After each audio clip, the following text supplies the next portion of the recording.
Hi, I'm Joe Donahue. I'm in the Duke program in Gnosticism, Esotericism, and Mysticism, which is also known as the English department. Where was that program when I was looking for a program? It's a great pleasure to welcome Jeff Kripal back to Duke, and hopefully this will serve as the beginning of an invitation for him to come back yet again. He is the Newton Rayzor Chair in Philosophy and Religious Thought at Rice University, where he has established a program in Gnosticism, Esotericism, and Mysticism. He has published 6 books, with the 7th in the works, as well as a textbook for the study of comparative religion. He has written a staggering array of articles yet to be gathered into volumes, and he has helped bring into print that singular contribution to American literature and culture, Philip K. Dick's exegesis.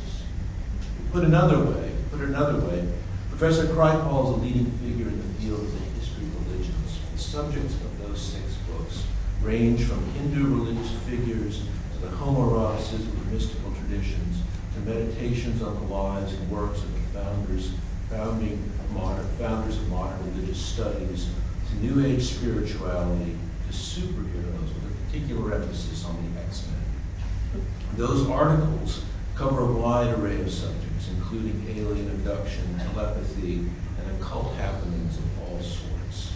As richly various as Kripal's scholarly work is, it is driven by a single epic ambition: to reveal what in our time William Blake might recognize as the visionary forms dramatic, the manifestations of the imagination as it seeks to understand, narrate, and transform lived life.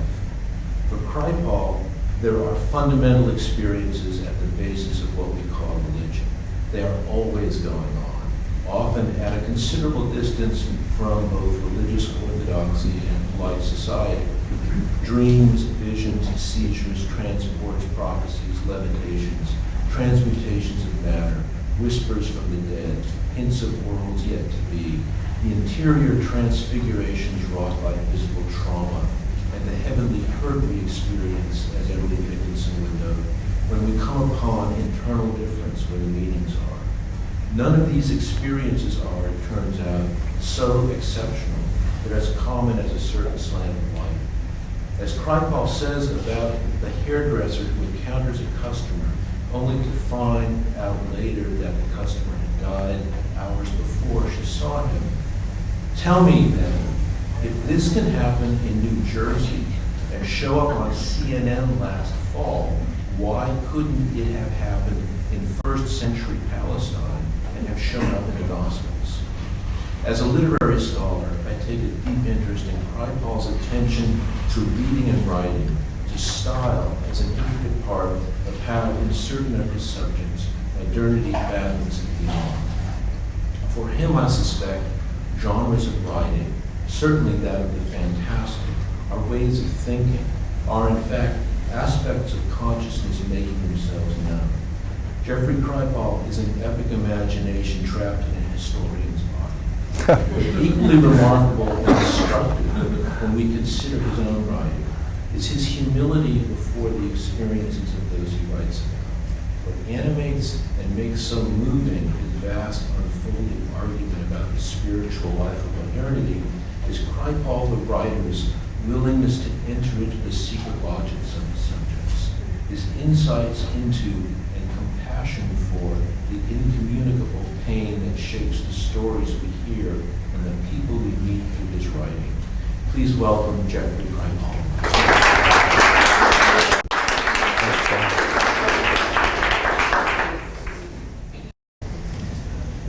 Well, it's downhill from here on. I can't possibly live up to that.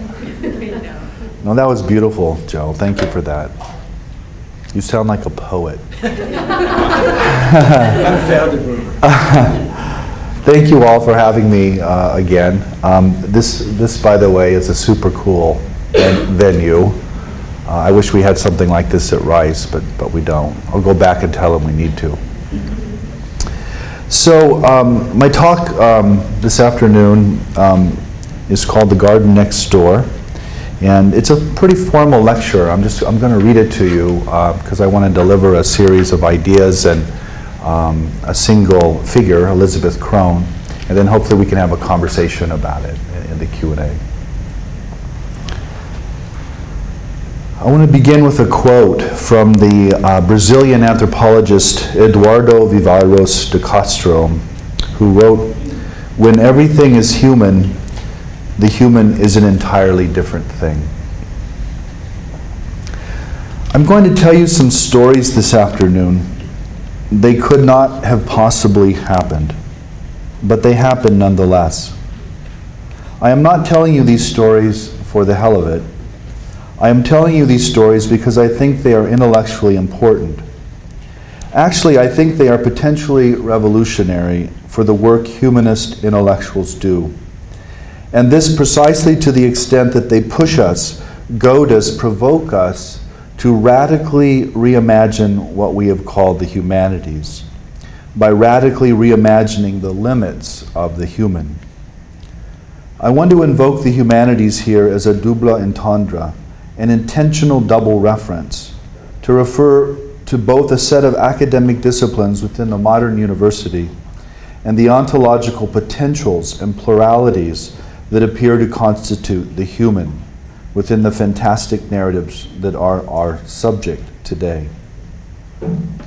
I think that stories like these hold great promise as both inspirations and as guides to our future humanities. Take that either way.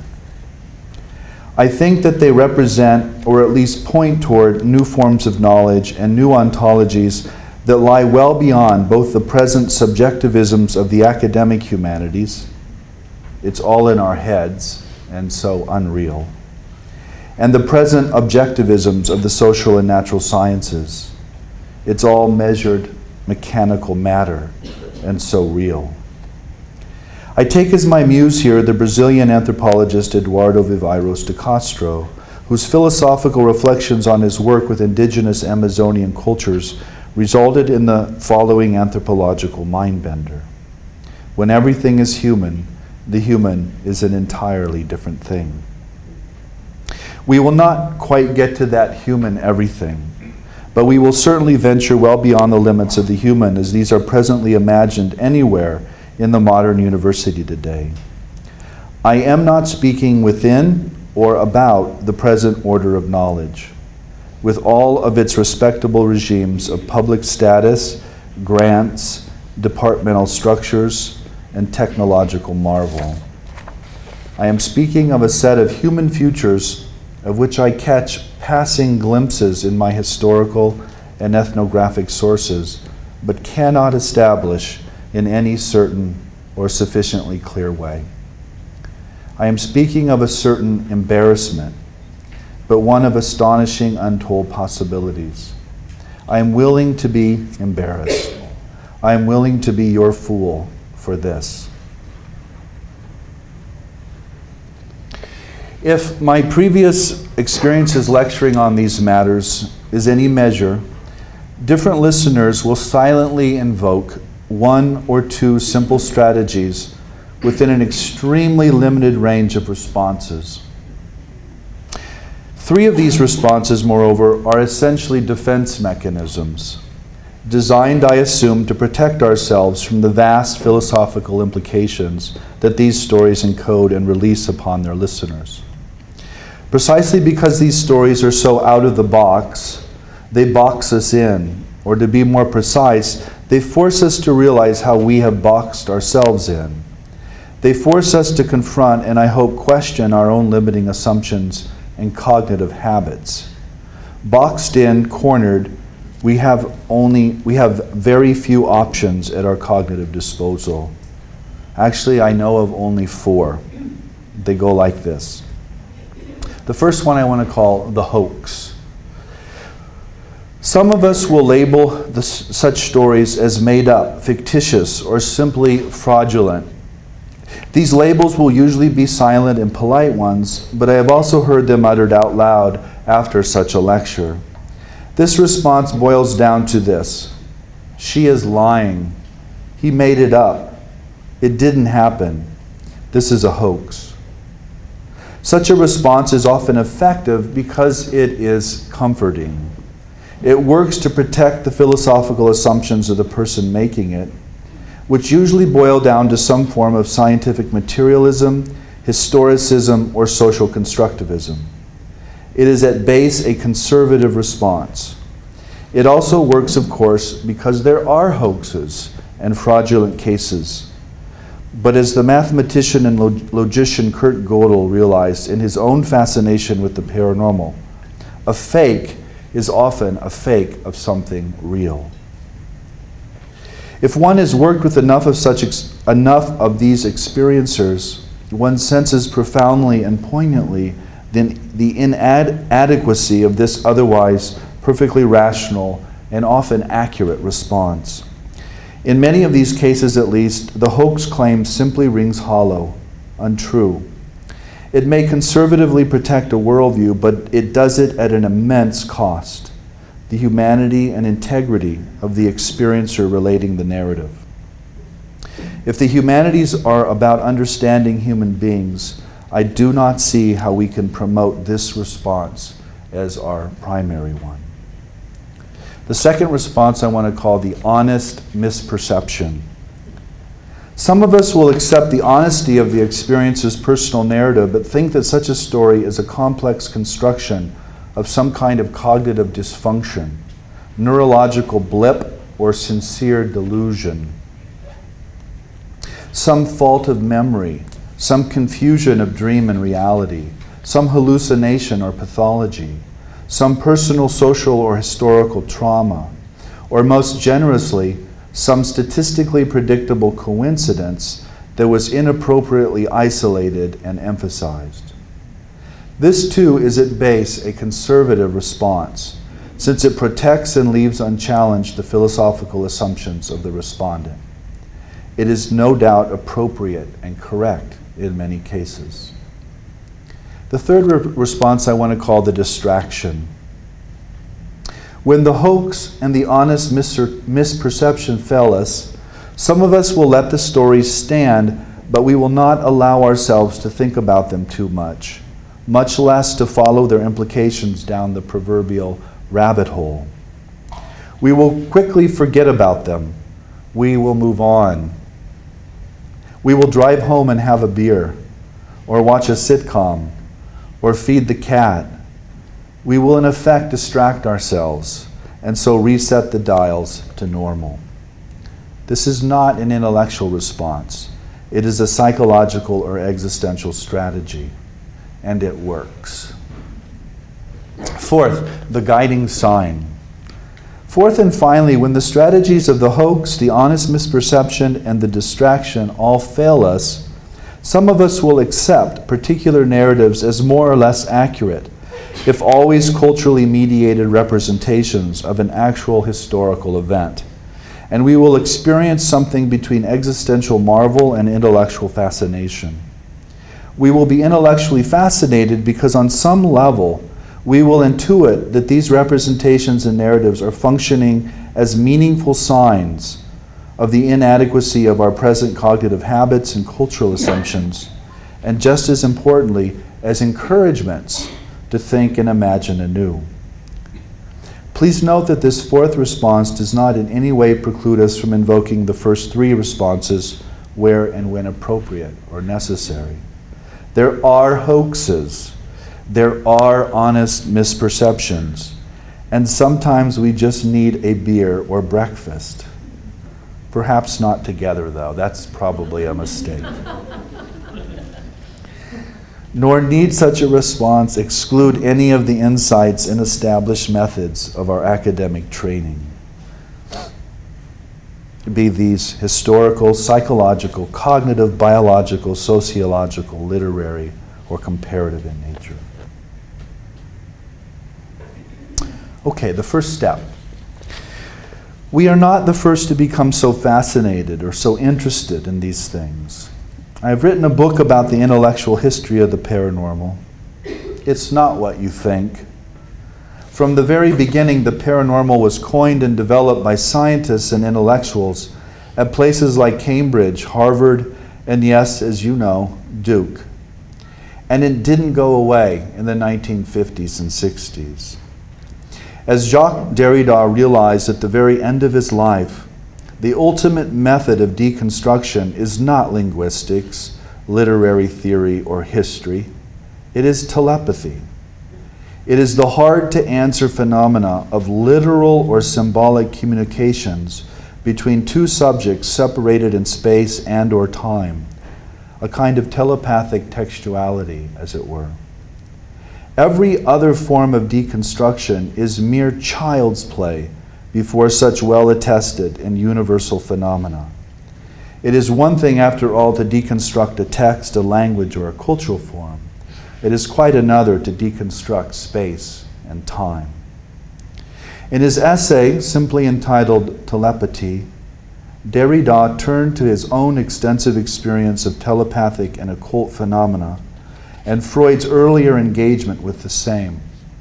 Freud, in fact, wrote 6 essays on telepathy, or what he called thought transference, and was convinced that there was a kind of core reality there. In particular, Derrida turns to the master's invocation of the figure of Saint Denis, or Saint Denis, the early Christian martyr who pious folklore has picking up his own decapitated head and walking away with it. This is a painting in Paris that I took. I apologize, I'm standing below it looking up, so it's the angle's off, but you get the basic sense. As Freud observed, and Derrida now emphasizes again, once we, like Denis, take that first step without our heads, that is, once we let go of the notion that the human somehow ends at the skull and skin, that consciousness is the same thing as cognition, that mind is nothing more than brain, then everything changes. Once we let go of these assumed human limits and entertain the notion that the human somehow has access to events and information at distant points of space and time, the human, and so the humanities, becomes something entirely different. That, anyway, is the most basic idea that I want to leave you with this afternoon. I want you to let go of your complete identification with your head and your brain and walk away. Just let it go. Just walk away. Not yet. Don't get up yet. Okay. In the fall of 2015, so a year ago, I was working on the historian of religions and Romanian literary figure Mircea Eliade, and in particular on his Youth Without Youth, his last paranormal novella that Francis Ford Coppola made into a film by the same name a few years ago with the help of my mentor, Wendy Doniger. Such a collaboration made perfect sense. Wendy was Eliade's close colleague throughout the 70s and early 80s, and now sits in an endowed chair dedicated to Eliade's name and legacy. Francis and Wendy, moreover, were also high school friends, indeed for a moment high school sweethearts. The story begins with an aging and depressed academic named Dominic Mattei, who is struck by lightning on Easter night behind a church in the rain while he holds an umbrella. Subsequently, he develops all sorts of psychical capacities, including telekinesis, the ability to absorb the content of books through touch, every aging intellectual's dream, and the ability to tap into the source of all human knowledge, past and future, which Dominic relates back to the Platonic notion of anamnesis, or remembrance. Knowledge is not created here, it is discovered, remembered, or revealed. As Dominic heals in the hospital, he also grows younger. His old teeth fall out and new ones take their place. His skin grows young. The female nurses marvel and giggle at his body's reaction when they bathe him. Dominic himself is delighted and astonished by his regained youth and his newfound powers. He dreams strange dreams and begins to wonder whether he might be some kind of mystical mutant. So this is the novel now. Sometime after he had begun work at the library, he experienced a long, dramatic dream. There was one detail in particular he remembered. In the aftermath of his electrocution by lightning, his mental activity anticipated somewhat the condition men will attain some tens of thousands of years hence. In short, I'm a mutant, he said to himself on awakening. I anticipate the post-historic existence of man. Like in a science fiction novel, he added, smiling with amusement. About the same time that I was working on this novella, in October to be precise, I met Elizabeth Krohn in a preparation meeting for a symposium on near-death experiences in the Houston Medical Center. We were prepping for a public event for which I was asked to respond to her story from my own training and perspective. Elizabeth's story, which I first heard at this meeting, beats at the heart of this lecture. Allow me to introduce it with a historical trace, a photograph. This photograph was taken in haste by an automatic camera on September 2nd, 1988. Elizabeth's husband was away on business. Immediately after this photograph was snapped by an automatic camera, Elizabeth got her two boys in the car and rushed to her Houston synagogue, Congregation Emmanuel, which happens to be just across the street from Rice University, not 3 blocks from my office. Elizabeth was attending a service in honor of the first anniversary of her beloved grandfather's death. Although the sun was shining over Houston, it was raining in this particular neighborhood. She got out of the car. She was holding an umbrella in one hand and the little hand of her 2-year-old son in the other. She was conscious of the rain and, above all, her clothes. She had, after all, just spent an inordinate amount of money on new clothes and some very, very expensive shoes. Indeed, they were so expensive that she hid the bill and the items from her husband. She had no idea why she bought something so extravagant, so beautiful. Then it struck her, literally, the lightning from the bright Houston sky. She kept walking anyway, right into the synagogue. She realized, though, that something was not quite right. She looked down and noticed that her feet were floating a few inches off the ground. Never a good sign. She looked back into the parking lot and saw her body lying in the rain and her 2-year-old screaming his head off. His little eardrums had burst. Her beautiful new shoes were fried, and the umbrella was still on fire in the rain, smoking. An extremely elaborate near-death experience followed that involved a moving conscious light, a speechlessly beautiful garden, and fantastically colored alien landscape with multiple moons or planets, a sense of absolute unconditional love, and a long telepathic conversation with a presence whom she experienced as her grandfather, but who she suspected was really God. Her total experience in that alien garden lasted 2 weeks. Here on Earth, it lasted maybe 2 minutes. I will not get into all the details of the NDE, as these are extremely elaborate and possess, as such details often do, deep taproots into her personal past and childhood. We are presently working on a book together about all of this, her life, her near-death experience, and the multiple teachings and convictions that emerge from it, including a firm conviction in the reality of human immortality. In her own words, we do not die. The presence of a divine double or angelic guide with whom we eventually merge, and the spiritual process of transmigration or reincarnation. Each of the teachings of this garden next door, as we want to call it, finds deep precedence in the Jewish mystical traditions, and indeed in the general history of religions. Each deserves a separate lecture or a separate book.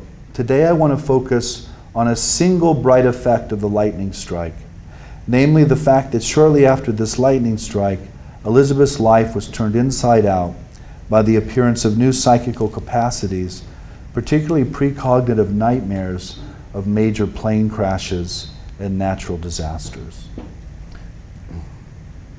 But first, a phone call from the dead.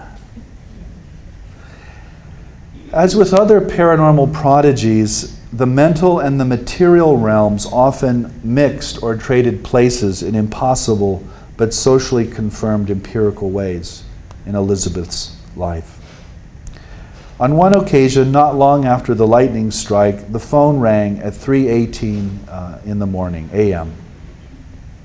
Her husband was awakened by the ringing and insisted that she answer it, since the phone was on her side of the bed. She picked up the phone. It was her dead grandfather calling about a very practical matter involving his daughter, Elizabeth's mother. Let me intrude into the story at this point and observe that you, the listener, have a rationalist loophole to jump through at this moment, if you so choose. You better jump quickly, though, as it will soon shut tight again. Your loophole is this. Only Elizabeth was on the phone with the dead spirit.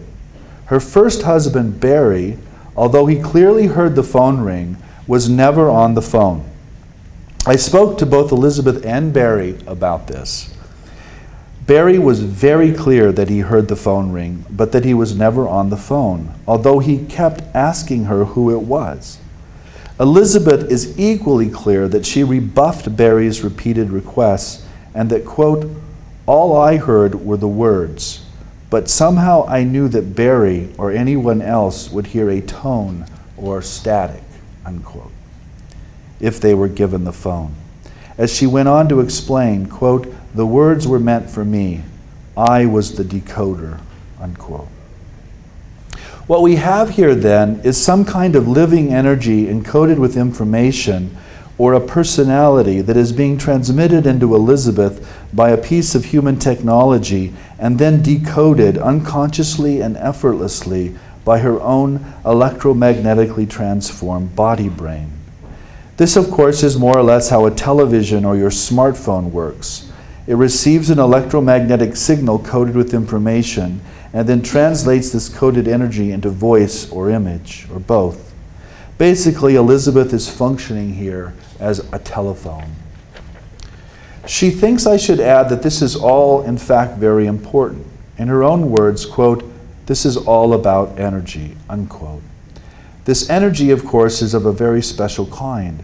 We are not talking about the physicist's photons or the electrician's amps and voltage here.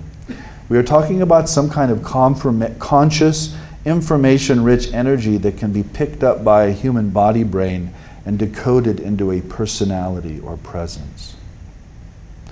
And then your loophole shuts tight.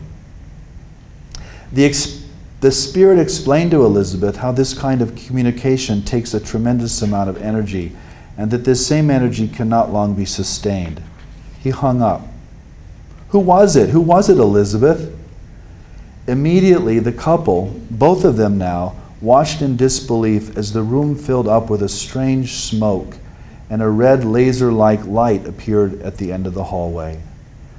The smoke sucked into the light and it was gone.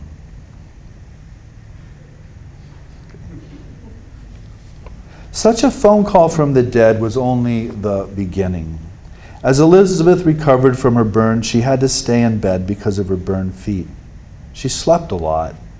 She began to notice that she would sometimes have a crystal clear nightmare of an event that would then play out on the next day's news. As she paid attention to these dreams, they became more and more dramatic. But nightmare is not the right word. Elizabeth insists that these were not dreams at all. She uses the word dream or nightmare because our English language has no other. Over the next years, she would have many such dreams that were not dreams. Some of the most dramatic were extremely specific visions of major plane crashes that became global media events within a few hours after she witnessed them in her visions. I cannot speak of the strangest and most impressive case of such a precognitive dream vision, as its most dramatic features involve names of actual people who died in the crash and whose surviving loved ones we have not yet contacted. Tell me, how exactly does one proceed here? How does one contact a man, now remarried, and tell him that you saw and even spoke to his previous wife, who begged you to take her son off the plunging plane? How does one ask permission to describe one's own clairvoyant perception of an event in a culture that does not recognize the possibility of such an event?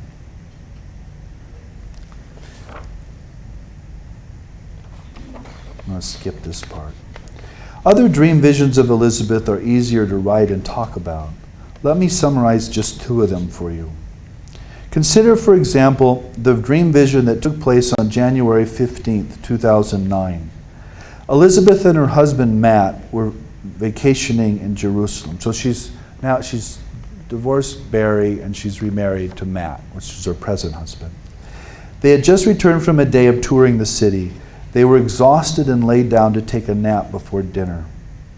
Within a few minutes, Elizabeth was up out of the bed and writing herself a time-stamped email, something she had learned to do to create a digital trail of these experiences. She had had one of those dreams or nightmares. Here is the actual email. I have changed only the email address to protect Elizabeth's privacy. Okay? So this is a typical email.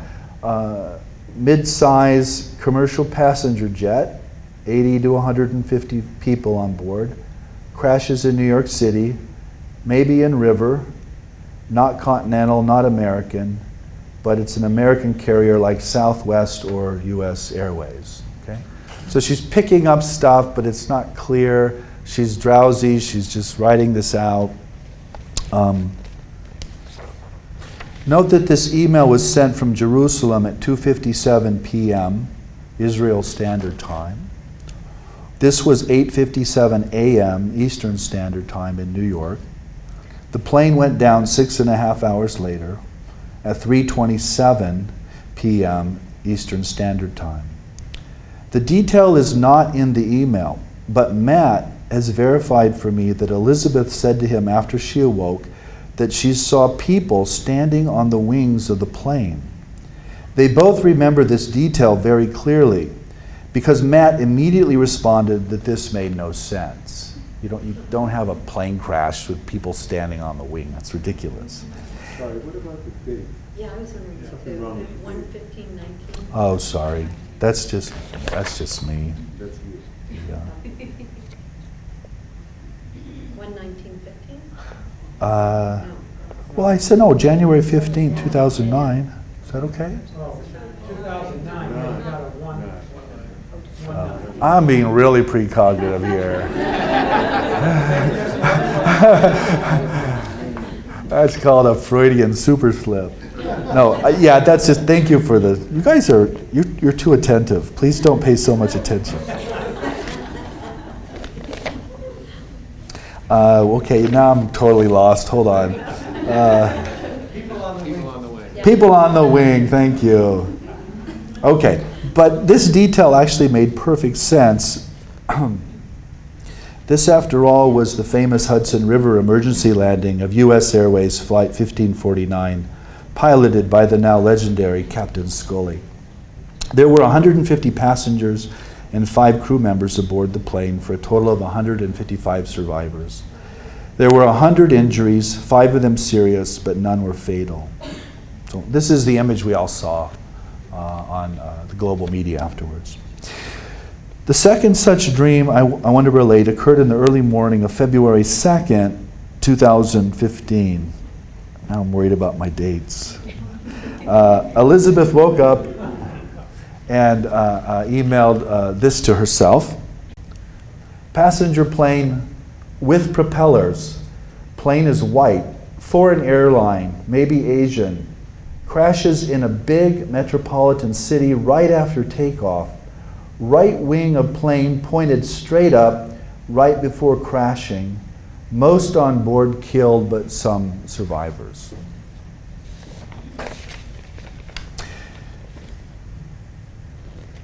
The dream vision occurred about a day and a half now before the crash.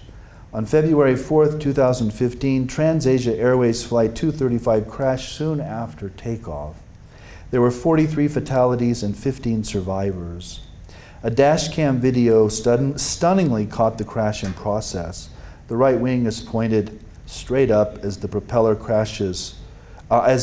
plane strikes a cab on the highway and crashes into the Keelung River near Taipei, Taiwan.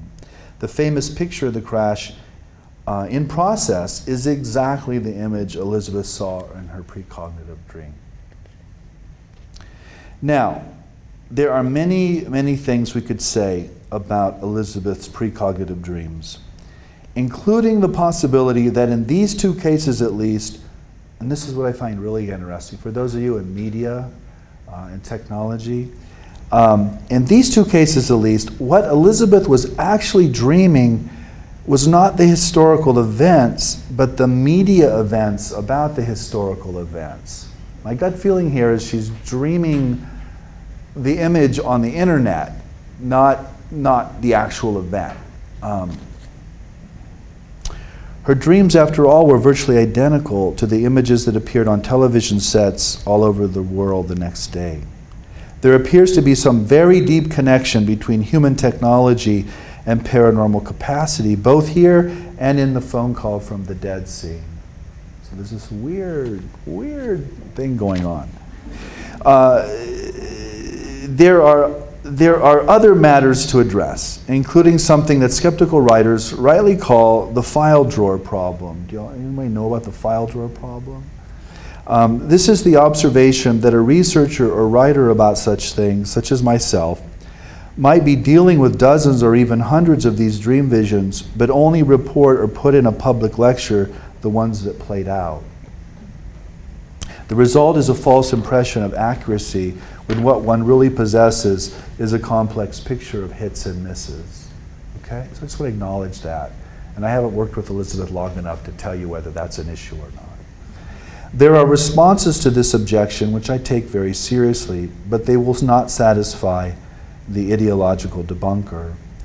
These include the observation that much of professional parapsychological research works with such complex hit and miss pictures, and that the statistical analyses point to the unconscious or implicit reality of something like psi, including and especially precognition. I would also point out the simple fact that we probably cannot know how many of Elizabeth's dreams are accurate, since they may be anomalous cognitions of events that never made it into the news or public view. There is also the observation that a dozen misses do not disprove a single drop-your-jaw hit. The two classes of phenomena are not mutually exclusive. They are mutually exclusive, of course, for the skeptical writer working with a rhetorical strategy of the coincidence or anecdote and wishing to disprove the phenomenon. But they need not be for the humanist working with human beings with no materialist axe to grind.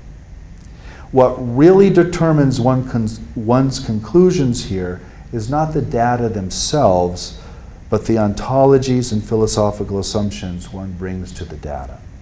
We can talk more about this if you like later on. As a way of concluding and not concluding, allow me to make three sort of concluding points here. I'm going to address them in the order of their increasingly speculative nature.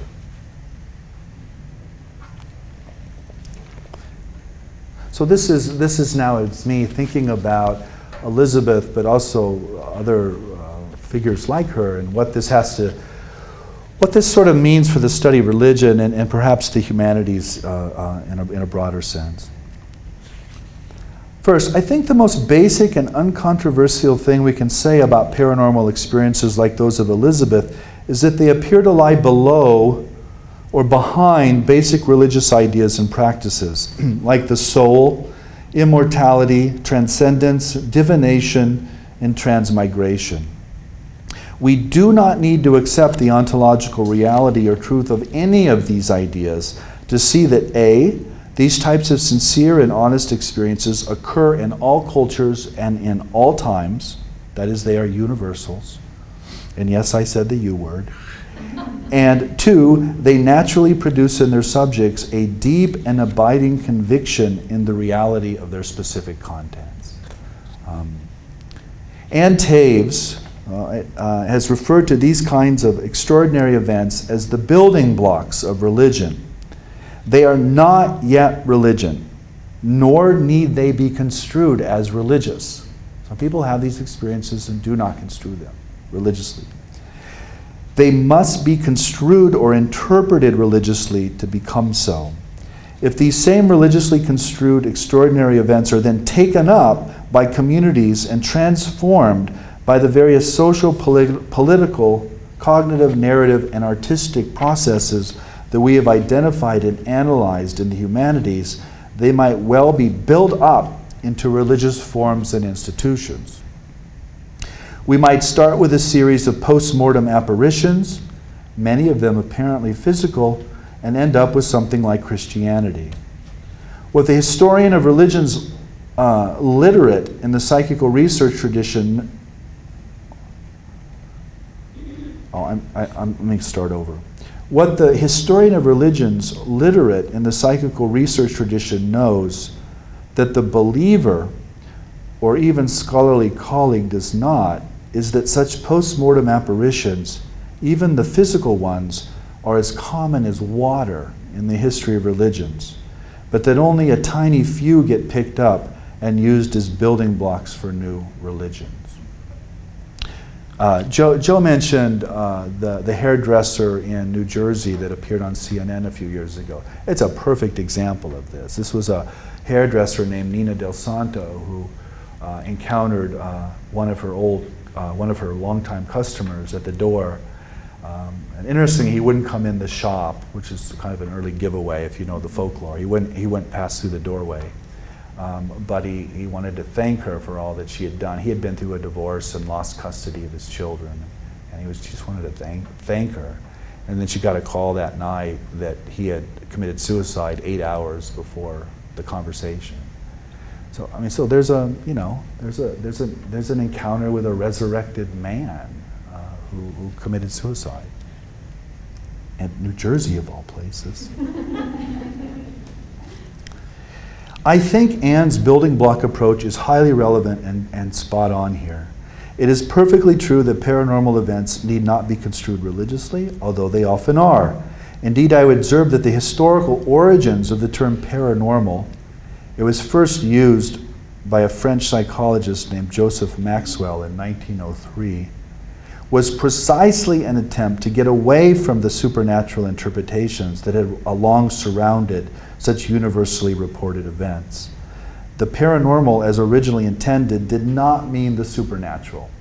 It meant the supernatural. 2 words. Ann's building block approach also leads straight into my second conclusion. There is a hidden gift or a hidden hit in the building block approach. After all, if extraordinary experiences or paranormal events constitute the building blocks of religion, if they are proto-religion, then any religious tradition can be taken apart and reduced back down into these proto-forms or building blocks. The metaphor of the building block implies a reduction to a more basic unit. I think this is correct again, and I think it is why paranormal experiences and experiencers are often imbued with robust forms of criticism vis-a-vis religion, but of a very particular double kind. Such experiencers often, not always, but often recognize both the truth of the experiences themselves and the arbitrariness of the way these experiences are built up into public religious forms. This in turn, I suspect, is what makes paranormal experiencers and experiences so culturally creative. To create something new, after all, one has to first uncreate something old. To construct, one must first deconstruct. The truth, then, is that far from always being the wide-eyed, gullible believers that the media portrays, these individuals often operate with extremely sophisticated forms of self-reflexivity and professional expertise. Perhaps not accidentally, these experiences these experiencers are often professional intellectuals, gifted writers, and world-class scientists. I'll just tell you one story here.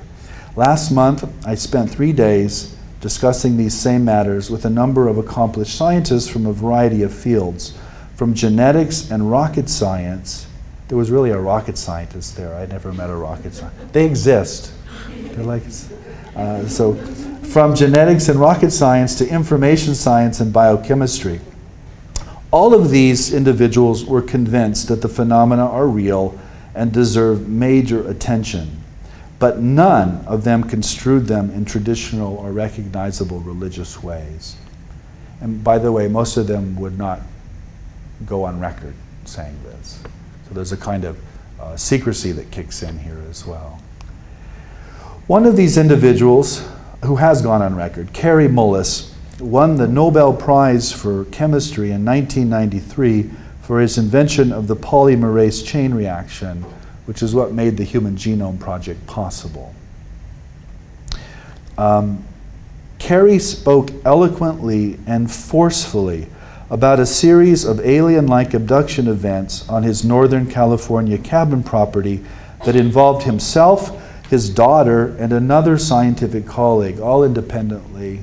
None of them knew that this had happened to the other. They only discovered many years later. Mullis resists the interpretation that this presence was some kind of alien as just too much. In other words, he doesn't move to that particular construal. He doesn't find it convincing. But he absolutely refuses to deny what happened to him. Indeed, what happened to all three of them. That is the double move I want to underline here as a form of paranormal criticism. In other words, you insist on the phenomenology of the event as these people are not lying, they're not delusional, they're not psychotic. In this case, you have a Nobel Prize winner, so it happened, but they're extremely suspicious of the way they get picked up then and turned into a public or pop mythology. Elizabeth's orientation toward her own contemporary Jewish tradition constitutes a similar kind of suspicion. Although she is very fond of her local religious community and synagogue, she really does not like religion. And that is a polite understatement. We will be discussing this topic in our book, but as it is central to her interpretation of her own shocking near-death experience and what it taught her. And I'll just tell you, these experiences were so, there was so much cognitive, cultural, and religious disconnect between what she experienced in this near-death experience and her Jewish community that she would literally fly up to Denver, Colorado once a month and do psychic readings in a New Age bookshop, and then she would fly back to Houston and go back to herself. She wouldn't do this in Houston, is what I'm trying to get at. She was so afraid of being found out. She traveled halfway across the country once a month to essentially hide this. So there's a real disconnect here. Allow me to demonstrate the double move of what I'm calling paranormal criticism by invoking another cultural complex. Consider two of the most secular public cultures on the planet, Sweden and Denmark. Consider also the secular theorist Phil Zuckerman, who published a book on these two cultures a few years ago called Society Without God. There are many things to say about Zuckerman's book, but one of the most relevant for us today is the observation that his secular subjects consistently report dramatic paranormal experiences. So if you read this book, these interviews, it's all about how there's no God and the Bible's nonsense, and oh, I saw a ghost, and I knew my kid was in trouble, 20 miles away, just sitting there together. Unlike religious people, these secular Scandinavians do not use them as building blocks to build up or support a religious worldview. They simply let them stand, but they do not deny them, and they fully recognize how incredibly strange they are. What is so interesting about these same kinds of secular paranormal experiences is how they function as forms of cultural and religious deconstruction. Consider one of Zuckerman's subjects, a woman named Johan. Johan is a Danish novelist, painter, and religious studies PhD student who was married to a Lutheran minister. So she's one of us, as it were. Unlike most Danish citizens, Johann actually does believe in God, although her belief is hardly a traditional one. She told Zuckerman 2 separate paranormal stories to help explain her nuanced relationship to God and religion. One involved a detailed feeling or profound fear concerning her 2-year-old daughter, Eva. I'll just say, a lot of these stories have to do with emotion and emotional connection with other human beings, particularly between mothers and young children. This is where the stories get really consistent and really dramatic. Eva was scheduled to go on a field trip in a train the next day to Aarhus to see Santa. Johann fought her fear all the previous day, and while giving Eva a bath, thought she saw her lying on some train tracks in front of a train. Obviously a very upsetting image for a parent. She did not want to let her go the next day, but Mikhail, her husband, won the argument, and she took her anyway, almost turning back home twice on the way to the school. She waited all day for the phone to ring. It did not ring. But when Mikhail returned from the school with Eva, he had something very upsetting to tell her. Eva had gone missing and was found lying on the train tracks in front of the train, exactly as she had foreseen. Luckily, the train was not moving and no harm came to her. I tell this first story to set the psychical context for the second. Johann and Mikhail were driving in a car and discussing a television program that Mikhail was to appear on to give a brief sermon. During the conversation, Johann grew very disillusioned. Quote, "I don't want to discuss this old stupid stuff written 2,000 years ago," unquote, she finally said in exasperation. And then it just happened in the car, then and there. Johann breaks the frame of the story and apologizes to Phil Zuckerman. She says, "I'm sorry, I know this must sound absolutely idiotic to you, but..." And then she explained what happened. So this is Johann. "Then suddenly, I just started to speak without intending to. And then I got I think I called it to myself a revelation. I just started to speak, and I was seeing stuff. I saw a corpse passing by, and I saw the faculty of theology burning and disappearing into the sky." Every graduate student's fantasy, obviously. "I kept talking in a very fluent way, very like I was not talking myself. And then I saw Martin Luther and his whole Reformation. And then I started talking about this Reformation, that this was not enough. We had to get back to something more fundamental than just making a revolution against the Catholic Church. We had to go back to something more fundamental. And then it's all that we know in the Bible. Everything is just bullshit. Everything is bullshit." I didn't say bullshit, but I said it in a very poetic language. And then suddenly I just saw all these corpses in the sky. And in a very split second, it was like everything stopped. And I just saw a glimpse of something. And then I said to Mikhail, "And all this is just nothing. The real stuff is something completely different." Okay, so that's Mikhail's revelation. Much could be said at this point about Johann's channeling, including the influence of her own obvious artistic and intellectual training. Suffice it to say, in this context, the total experience was a profoundly deconstructive one. But please note, a deconstruction toward a positive something so profound that she is willing to call it a revelation. We are never told what this something is, only that Johann was given a glimpse of it, and that it is totally different than what we assume. Okay, third point. I asked Elizabeth what she thought of her precognitive dreams. She complained that the precognitions only brought her suffering. What was she supposed to do with a plane crash precognition?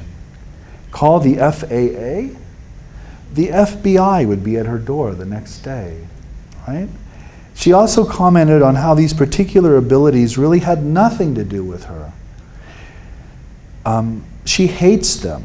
Her sense was that she received them, quote, like a readjusted radio, unquote. She did think that the new capacities have something to do with energy, which she understands as intelligent or conscious, and believes has something to do with the fundamental nature of the universe. Hardly unreasonable suggestions, given the fact that it was the plasma of a lightning bolt that initiated her into her NDE, precognitive dreams, and so much else. I explained the filter thesis to Elizabeth. This is a long-standing model of the mind-brain interaction proposed by figures as diverse as the Victorian classicist Frederick Myers, the American philosopher and psychologist William James, the French philosopher and Nobel laureate Henri Bergson, and the British-American novelist Aldous Huxley. Most recently, different versions of it are being proposed by figures like the philosopher of mind David Chalmers, who was broken more or less entirely with the materialist paradigm, which, as Chalmers has realized, simply does not work. For Chalmers now, it is better to think of mind as real, as something fundamental to the cosmos itself, like gravity or force. He calls it a primitive, a scientific primitive. There are different versions of the thesis, which I do not want to conflate or collapse, but very roughly, such a thesis posits that consciousness is not produced by brain, but rather exists in its own right as some kind of cosmic primitive or irreducible fundamental. In a loaded word, actually two loaded words for scholars of religion, consciousness may well be sui generis. But what we think of as mind, cognition, or subjectivity certainly are not. In this same model, at least, these are the result of this cosmic fundamental primitive being filtered, reduced, particularized, socialized, enculturated, languaged, and egoized by the brain. Yes, I just made up that word. Put most simply, the brain reduces, not produces. Such a model, of course, if even approximately true, would have profound implications for how we think of the human and, of course, the humanities. A human person in this model is not simply a local, historical epiphenomenon of various ethnic, social, cultural, and cognitive constructions, although he or she is all of that as well. A human person is a complex interaction of irreducible consciousness and very reducible brain matter and local social and historical processes. The human is profoundly limited, and the human is limitless. I explained to Elizabeth how such a model allows us to understand how traumas like hers might crack open the body's self so that other forms of non-local mind can rush in, forms of mind, moreover, that might have effortless access to other points in space and time, since it is in actual reality everywhere and every when. That made perfect sense to her. Okay, concluding thoughts, and we're done. In my conversations with Elizabeth, I could not help but think of Eliade's Youth Without Youth. It seemed too close to her experiences to be real. I lent her my copy. She went home and read it.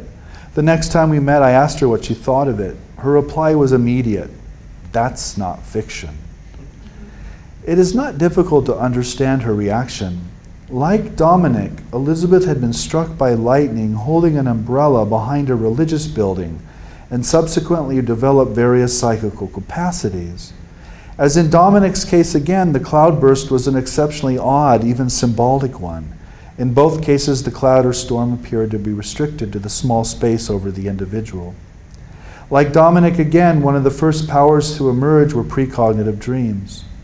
Dominic and Elizabeth even came to nearly identical convictions about the presence of the doppelganger, angelic guide or divine double. In Dominic's case, a mysterious double guides the scholar's researches and manifests various paranormal phenomena, such as the materialization of roses. In Elizabeth's case, the double functions as a kind of angelic twin who guides the soul's journeys through its various transmigrations until it finally merges with its guide, realizes its own identity, and returns no more. It is an odd experience reading about yourself in someone else's novel. That's not fiction. There is the rub. Because of course the novel is fiction. Or is it? We know that Eliade intentionally camouflaged in his literary creations life events that taught him, as he once put it, quote, the reality of experiences that cause us to step out of time and out of space, unquote. So why not here as well, in what Wendy Doniger calls his most autobiographical novel? Like Dominic Mattei, Eliade was an aging academic watching his powers decline and suffering, in his case a condition of acute, crippling arthritis. So why not speak the truth near the end? If as I have argued, the paranormal is a semiotic or narrative phenomena, an occult novella would be the perfect medium of its expression. Basically, a work of fiction camouflaging the author's actual convictions. This is what I think anyway. I think Eliade was revealing himself in the mutant dreams, doubles, and convictions of Dominic Mattei. And us?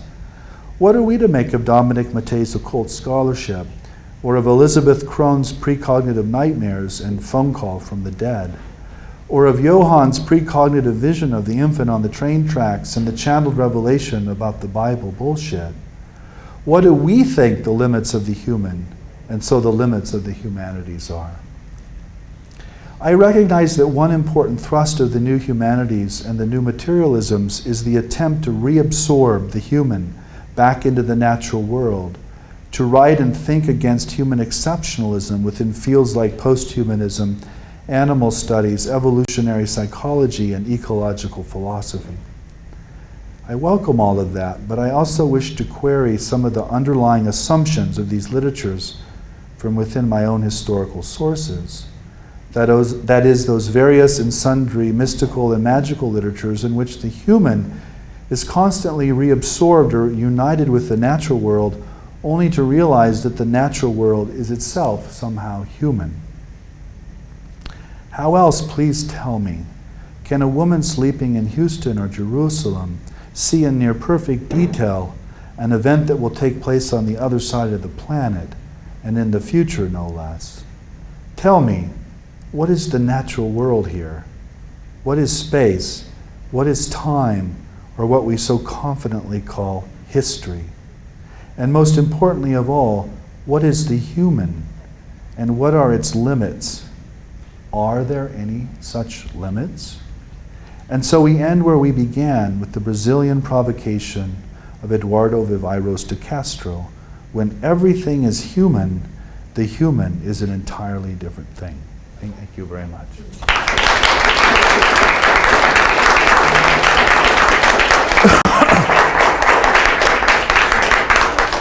And then I have a final image on my own applause.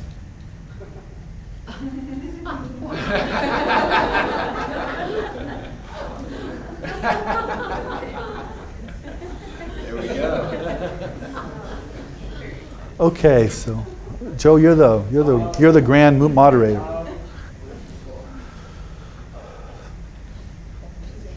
Did you go? What's the format? Just Q&A. Just Q&A. So Okay, so you're willing to entertain some questions? yeah, sure. I think there's one back there. Yeah, David. Yeah, thanks for this conversation. I think one of the primary questions that I have about this is a little complicated to talk about, but Could you speak louder? yes, I will. When you talk about the human at the end, and when you talk about mind as an element in the filter theory, you begin to move in a direction of thinking that no longer kind of understands the human in terms of its, what I would call its creatureliness, or changes the understanding of the relationship of the human to a creatureliness. And by creatureliness, I'm being very careful to use that word because I think when we talk about body, we think about body as material. And I tend to think about material as far more fantastic than we think about material. In other words, I go in my own thinking to the thought that matter is fantastic and entangled. And that what we get at the level of mind is really when we encounter that. And so the primary question that I wanted to ask you was whether we inherit some ethical problems that we know are real with respect to disentangling the human from creatureliness by using the filter theory rather than something that retains some relationship to the creature, to the person, to the body, Right, the body. body-specific will die. Yeah.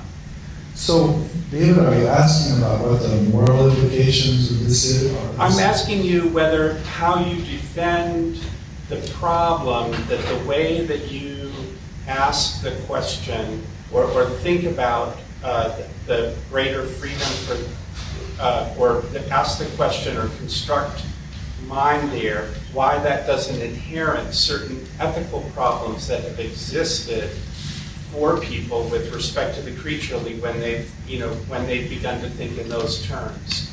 It is a problem for people to want to leave their bodies. That's something human beings have wanted to do forever. And they've engaged in pretty complicated things with each other in order to sustain the fantasy that they can leave their bodies. I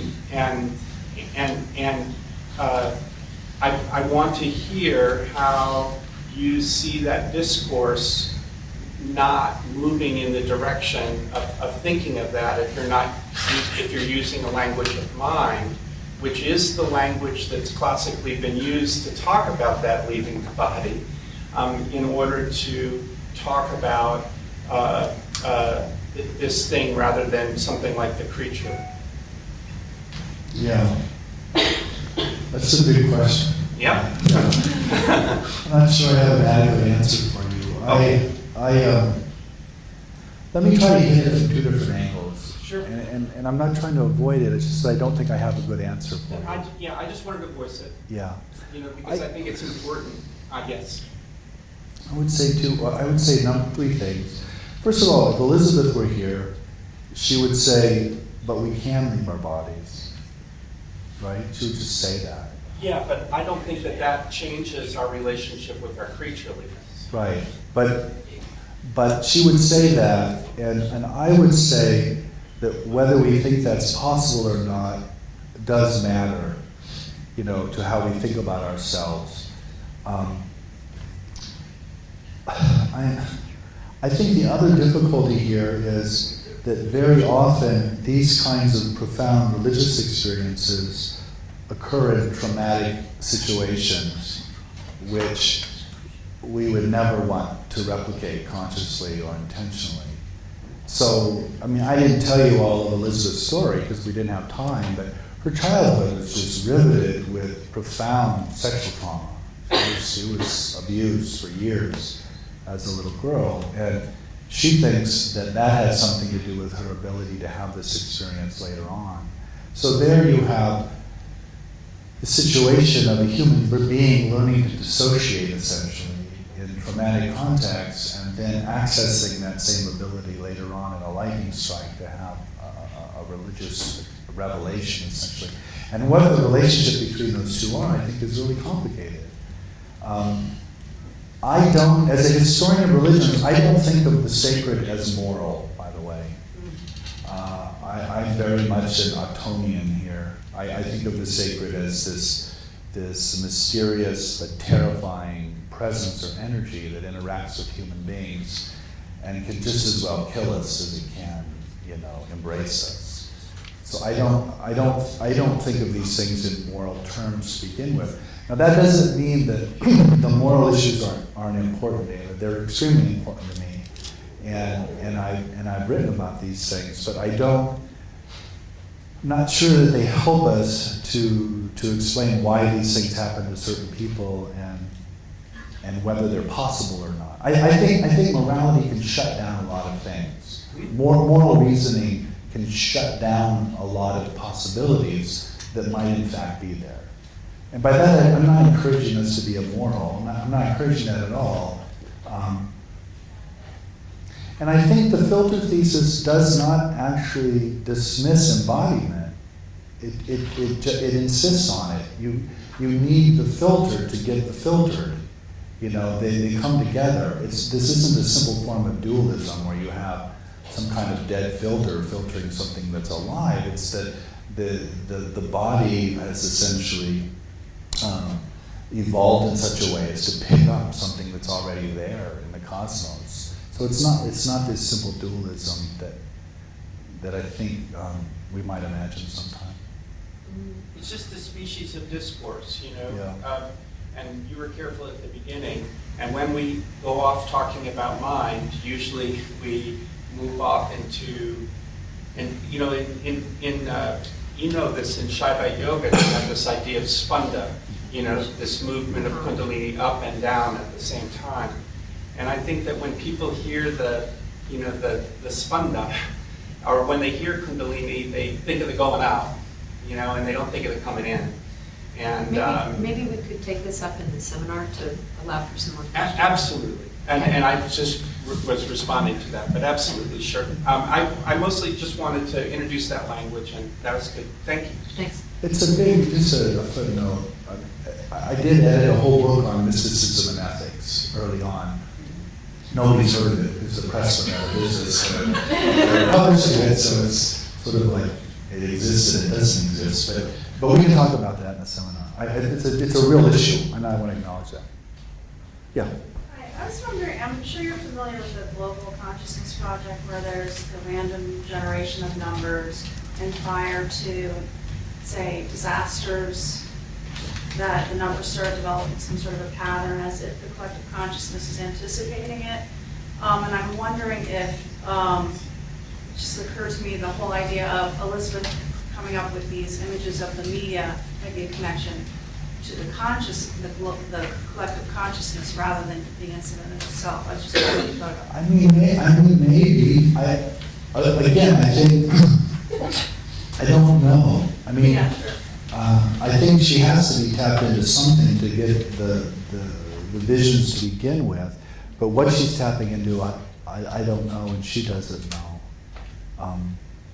But it presumes some kind of global conscious. I mean, it assumes some kind of mind that's not just in a skull. That's the point. That's the only point I'm trying to make. Like connectivity. Yeah. Yeah. Cheryl.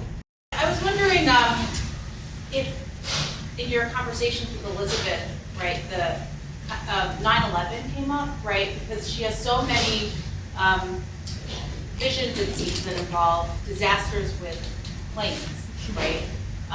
And that, you know, made me think of automatically, right, this like catastrophic event that involves an airplane, right? So I wonder if I'm assuming because you didn't talk about it, she didn't have some kind of precognitive vision about that, but if she somehow has thought about, the relationship between these smaller catastrophes and larger ones, right? So how she reconciles what kind of information she gets, right?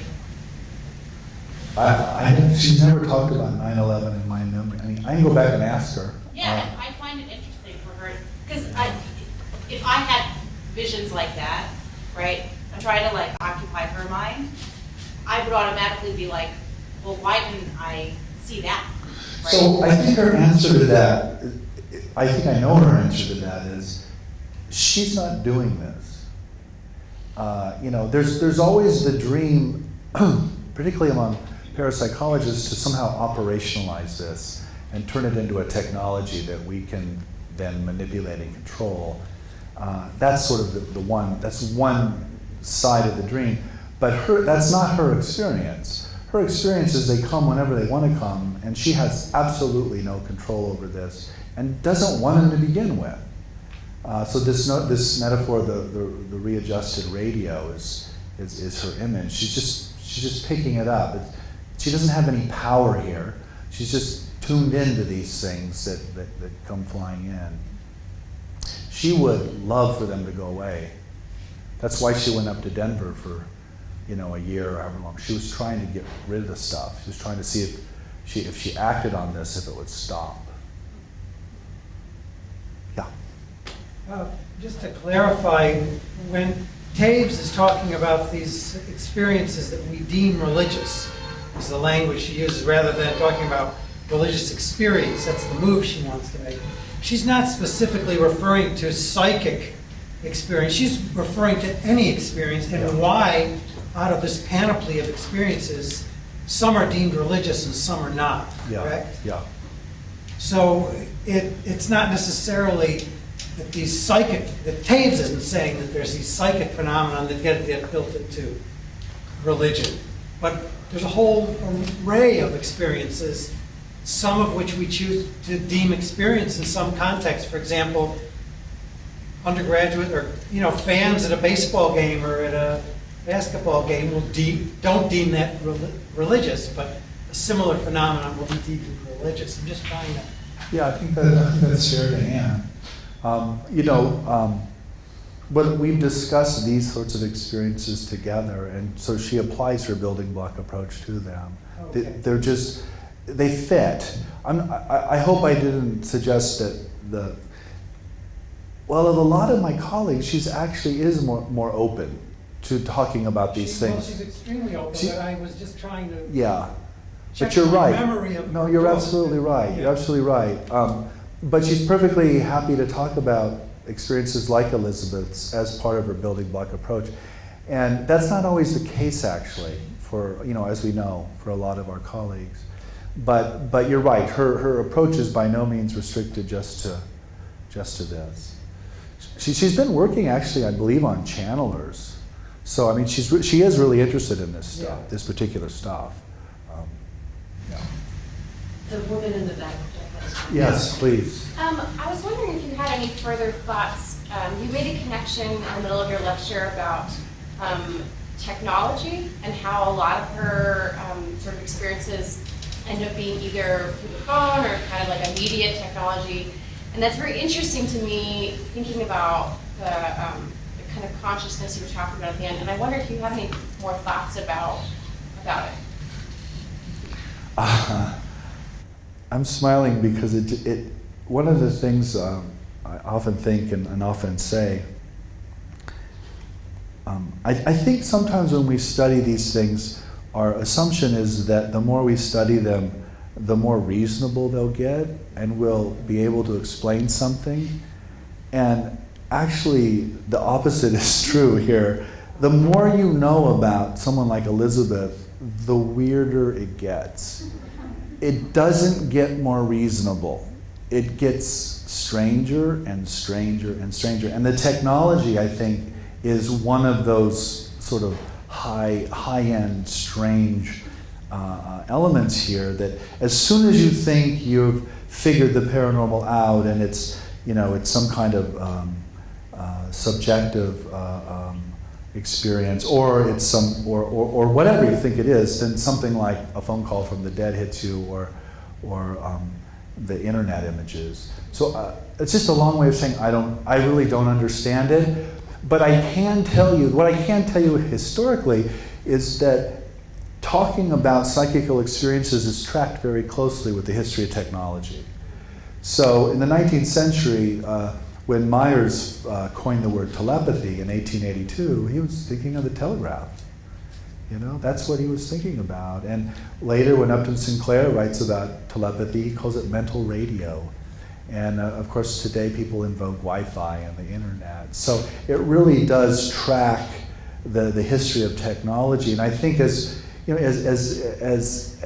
know from the history of religions, that religious experiences and religious imagination are constantly responding to the technology and natural science of the time. So, in the ancient world, we had lots of arrows and chariots, and today we have, extraterrestrial spaceship. That's not accidental. The religious imagination is keyed into whatever the technological environment is. Yeah. But let me say one more thing into that, because I want to go stranger. Go for it. One of the things Elizabeth said at that public event where we first were together, or we were together for the second time there, is she was complaining about how she can't wear watches. That there's something about her body that essentially fries digital equipment, particularly watches. And the reason that struck me immediately is a lot of abductees have told me the same thing, that they can't wear watches anymore, or they have trouble with computers. And so whether that's, again, whether that's objectively true or not, it goes back to this notion of energy and magnetism and electromagnetism and all of these sort of metaphors that we derive from our technology and science now, but also seem to have some kind of real physical ground to They them. can't wear them because it throws off the watch, or they just feel uncomfortable? No, the watch quits. The watch It quits. just zaps. Yeah. The guy with the glasses is next, and Tim, and then you guys. Thanks, this is really fascinating stuff. I was hoping that you could elaborate on what you see the role of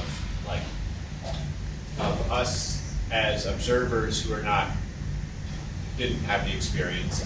Because it seems like there's the people who are describing the experiences, like Elizabeth, for example, seem to be saying that they are engaging in deconstruction. But at the same time, we, as in interpreting her experience or not interpreting, letting her interpret her own experience, we don't want to put it into an interpretation that's going to make it, build it up into a religion, for example. But we also don't want to let it, I mean, I'm thinking about the way you started with distraction, right? You talk about letting the building blocks stand without incorporating them into something larger, but what's the difference between that and going home and having a beer after this and forgetting about it? How do we find the balance between not over-interpreting and also not just throwing our hands up and saying that's weird and moving on with our lives? Yeah, that's great. So I have a lot of thought about that. So, I think the first thing that we can do as public intellectuals is authorize their voices, is essentially tell them they're not crazy, and just affirm that they had that experience without saying, yes, you actually saw Jesus, or yes, you were abducted into the UFO. We don't go there, but yes, you had this experience. I believe you had this experience. And then through conversation with the individuals, essentially give them the vocabulary that we already have in the humanities to talk very precisely and very carefully about these things. And in every case I've been involved with, at least, they're extremely appreciative. They had no idea that such a vocabulary even existed. Now, sometimes you will get into a situation where you have to tell the person, well, you know, that's really not what you think it is, you know, like a piece of art or something, or that's hoaxed, or, I mean, you know, you have to deliver some bad news sometimes. But you can do that in a way that they can usually hear. I think too, I think they're agents. You see, they're influencing us as much as we're influencing them. It's not that we're the experts telling them what they experience. It's that they're informing how we think about religion, and we're talking to them about their experiences. It's a kind of back and forth. You're in this loop together, and so you have to be very careful about when you enter that loop, and you have to really be clear with the person what your own intentions and what your own ground rules are. And you do have to deal. I mean, sometimes, I've done this enough. I know two things. I know the first story they tell me is not the whole story. I know that. I know that the more they tell me, the weirder it'll get. And I also know that there's probably some sex in it somewhere. And I'm pretty much always right. And that is important, you know. So you got to like wait for it, and then you've got to decide how to handle that information, because there's often this is part of the moral question, David. You have to figure out what can be spoken and what can't be spoken in a particular context. You know, are there other individuals involved? Does this person want to be written about or spoken about? I mean, Elizabeth knows I'm here giving this lecture. I wouldn't give this lecture without that acknowledgement and permission.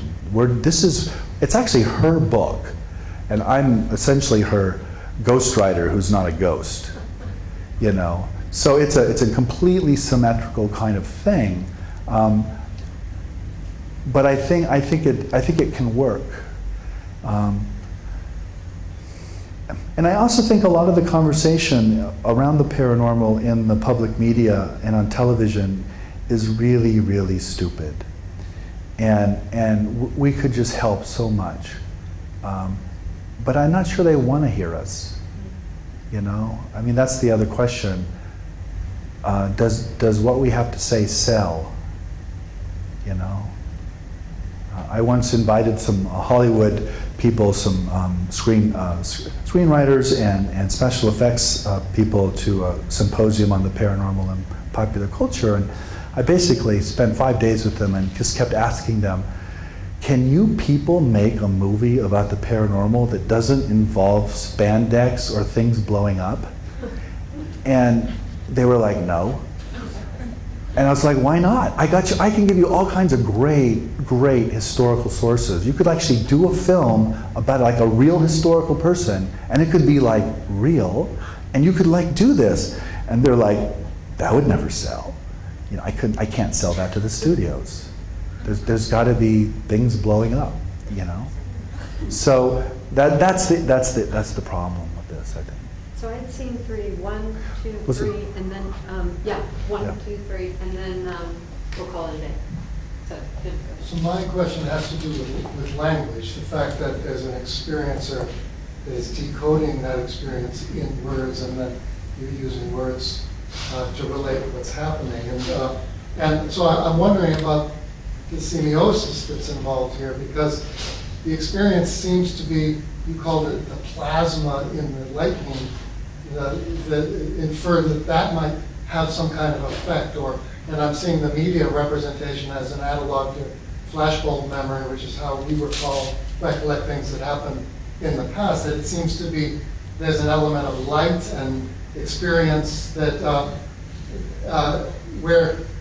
so I guess the idea is language itself part of the supernatural, or that's behind and beyond, or para, that when we put it into language, is that a fundamental distortion that opens up all these defense mechanisms? Or can it ultimately explain the experience of the life? Yeah, I mean, so I wrote this book called Authors of the Impossible, and the basic idea of the book is that the paranormal is a semiotic phenomenon, and that if you go looking for mechanisms and causes, you're not going to find them. But if you go looking for meaning and narrative and language and textuality, you'll find it everywhere. So I think there is something about this stuff that is inherently semiotic, to use your language. As Joe put it earlier, it wants to be talked about, it wants to be written out, it wants to be expressed. And so a lot of the most dramatic cases we have are actually with professional writers, you know, who have had these experiences, and then they generate story and poetry and all sorts of things. But yeah, I mean, that's where the problem comes in too, right? You put it in language and then it reifies, and then you're dealing with, you know, a mythology and a belief system. So I think it's tough. I don't have an answer to that. And I think sometimes, you know, we talked about belief yesterday at the seminar. I think a lot of times belief is necessary for the experiencer, but the scholar of religion, at least most of us, are incapable of that. We're incapable of believing whatever the person believes, but we believe that they believe that, you know. So we're in this sort of paradoxical situation that I think is pretty unique, and I think we need to just struggle with that a bit. But yeah, I think it's all about language. Hi.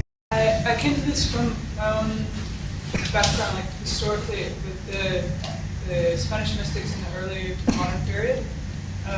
I don't know if your research has covered that particularly, but it seems like, for example, the writings of St. John of the Cross maybe adds a third point in the loop you were speaking about between people who have these sorts of experiences and those of us that don't.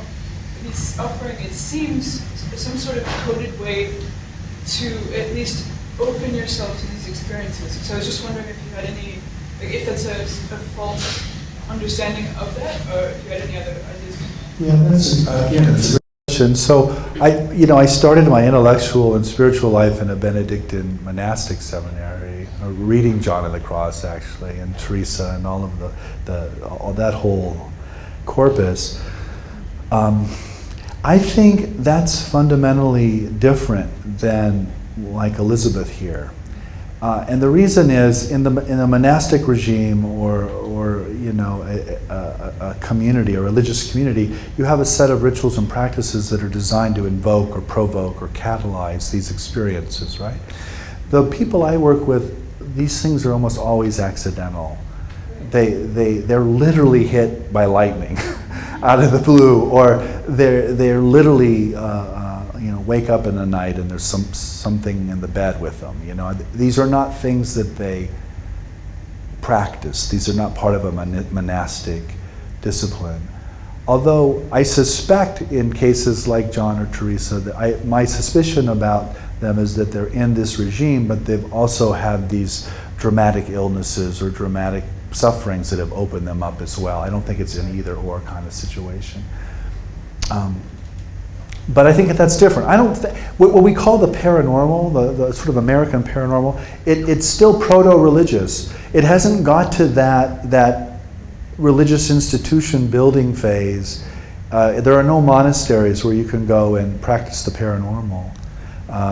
Although there are UFO groups now that go out and try to initiate contact. So you're starting to see ritual expressions that are designed to induce these things, but it's still way too early, I think.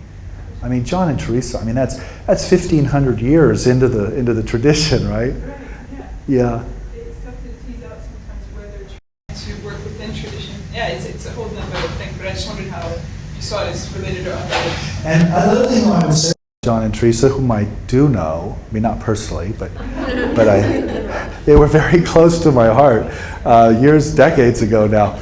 But neither person fared very well with the church authorities.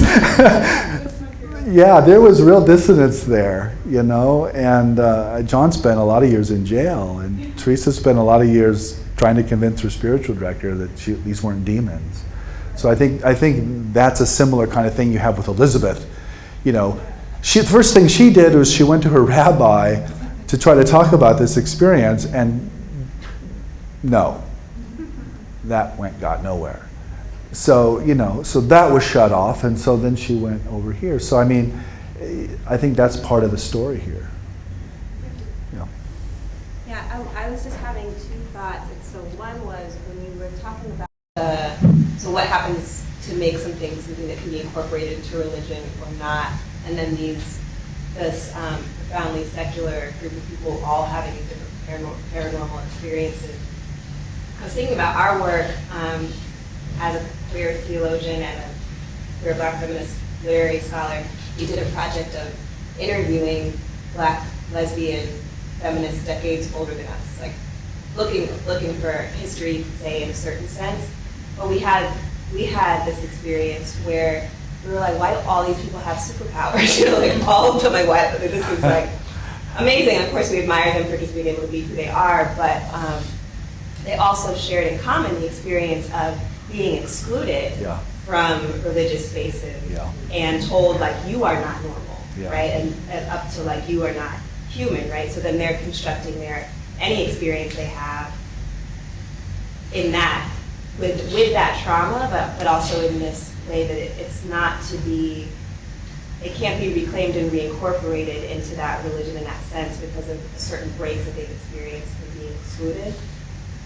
So I was thinking about that, and I was thinking about them and what this idea of the normal, the paranormal, what if everything is human, has to do with when I think about a profound queerness, of like, well, I am not normal, right? Or I am not within the bounds of what is thought to be human. Yeah. Not just through the religious institution, but going beyond that. So I just want to thank you for helping me push that and think about that. And those folks also have, because of those exclusions from specific religions, specific Western religions, especially Christianity, also Islam, have also engage in practices that are not thought of as religion in a contemporary moment, but of course have deep histories, spiritual histories elsewhere. So yeah, thank you for that, but just also thinking about that in terms of people who have been specifically excluded or people who have been, who are not understood to be normal themselves. I was thinking about that, and then I would also just had a citation there, because this thing about leaving the body and the trauma of survivors of sexual violence, there is a short story called We Go Up, and it's in an anthology called Octavia's Brood, Science Fiction Stories by Social Justice Writers. And it's by an author named Leah Lakshmi Pepsina Samarasinha, but it's specifically about that. It's about envisioning a future where disassociation, like that leaving the body that people have had to develop, is a superpower and a form of disempowerment at the same time, but if people have to end up using that in this apocalyptic moment in the future in the story. So I would be interested in a whole reading group around that, because it's made me think, it's also, confusing to me, but yeah, I wanted to kind of bring it to that place too, like thinking specifically about systemic oppression, about institutional exclusion, about trauma and violence that people have experienced, where normal is disrupted on all of these levels that are individual and collective, but profound. And I just mostly wanted to thank you for pushing my thinking around that with your talk. So, remember what I said about stories, it gets stranger and stranger, and then there's sex. and so, there you go. All of my early work was actually on queer male mystical literature and the relationship between male homoeroticism and male mystical literature. Like John of the Cross was one of the figures I looked at. So I think there is something very profound there going on.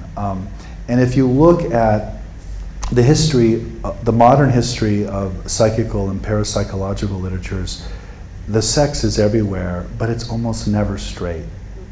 It's very queer in the ways we use that term.